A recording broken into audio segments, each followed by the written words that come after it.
Hi everyone, আসসালামু আলাইকুম। আশা করি আপনারা সবাই ভালো আছেন। আলহামদুলিল্লাহ আমরাও ভালো আছি। আর এই জায়গাটা আসলে আমার মতো আপনাদেরও মন ভালো হয়ে যাওয়ার কথা। আগে এখানে একটু কিছুক্ষণ দাঁড়াবো, বাতাস খাবো। আপনারা তো বাতাস খেতে পারবেন না, কিন্তু আমার সঙ্গে এই সিনারিগুলি এনজয় করবেন। আজকে আমি সব রান্না তো আর আপনাদের সঙ্গে শেয়ার করব না।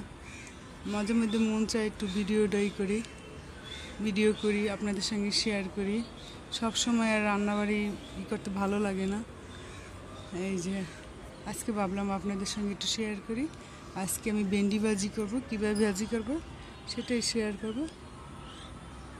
তাহলে আমার সঙ্গে চলুন, আমি বোবার মতো রান্না করব, আপনারা দেখে বুঝে নেবেন। আজকে শুক্রবার, নামাজ পড়তে যাচ্ছে অনেকে।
আসলে আমার ক্যামেরাটা বেশি নাড়াচাড়া করছে, আমি হাতে নিয়ে কাজ করি তো, ক্যামেরা এক হাতে, খুন্তি এক হাতে, কত সমস্যা হয় আর কি। আমার খারাপ জিনিসগুলি আপনারা ইগনোর করে যাবেন।